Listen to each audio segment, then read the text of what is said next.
इसको तो समझ ही कुछ नहीं आ रही भाई, ये कैप्टन क्या बन गया, तो पागल हो गया, औकात से बाहर हो गया जनाब।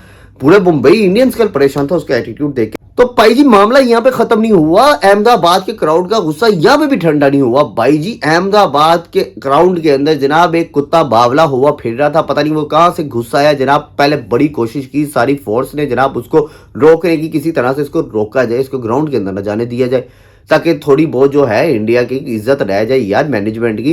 पर हाल भाई वो कुत्ता जो था वो पागल हुआ फिर रहा था, वो कह रहा था भाई मुझे भी वो हस्ती देखनी है जो इसको इतनी बड़ी आवाम बू कर रही है। उसने कहा मैंने बाहर से नहीं, मैंने अंदर जाके देख लिया। भाई जी हुआ गया, फिर कुत्ते ने हमारी छलांग मार के वो हार्दिक पांड्या को ढूंढ रहे ग्राउंड के अंदर गया। बहरहाल हार्दिक पांड्या तो उसको मिला या नहीं मिला वो तो बात की बात है, लेकिन क्राउड ने जनाब कुत्ते को भी देख के नारे लगा दिए जनाब, हार्दिक मतलब कि कुत्ते के साथ मिला दिया। अभी थोड़ी देर पहले मैं बोल रहा था ना कि कुत्ते को खेल नहीं बचती, इंडियन क्राउड ने उसकी तस्दीक कर दी जनाब।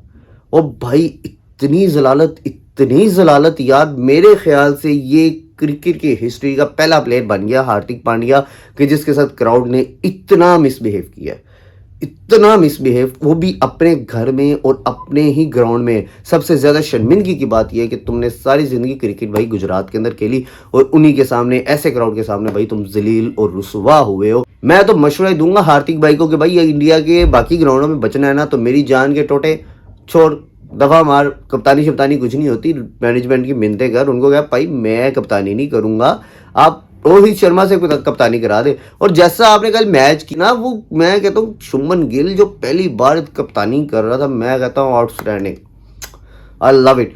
शुभमन गिल ने क्या जबरदस्त कप्तानी की है। मैंने उसको कप्तान वहीं पे मान लिया था जब उसने पावर प्ले 6 ओवर जो होते हैं ना पहले T20 के, उसने आखिरी बॉल जो थी ना, आखिरी ओवर जो था उसने राशिद खान को दिया।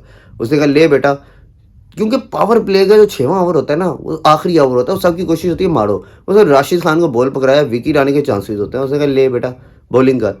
और भाई उसका मेंटल लेवल अब चेक करें, वो किस किस्म का कप्तान है। और मेरी नज़र में वो आने वाला इंडिया का बहुत बड़ा कैप्टन बनेगा। शुभमन गिल कमाल की आउटस्टैंडिंग उसने क्रिकेट खेली। और भाई पांड्या, और भाई खुद पांड्या 9वें नंबर पे आ रहा है खेलने के लिए, और आके एक छिक्का एक चौका मारा उस टाइम में जब मैच पूरा वो कहते हैं तबाह दे। आपको इतनी लेट आने की जरूरत क्या थी भाई जी, आप पहले आते ऊपर आते। खैर जो भी है, पांड्या भाई से अफसोस ही किया जा सकता है और क्या किया जा सकता है भाई जी, माजरत, हम आपके दुख में शरीक है। और अगर कोई पूछे ना कि क्रिकेट में वरना क्या होता है तो सारे बताना कि ये वरना होता है। मुझे दीजिएगा इजाजत, हम मिलेंगे अपने नेक्स्ट व्लॉग के अंदर। चैनल को सब्सक्राइब कर लो और बेल आइकन दबा दें। अल्लाह हाफिज।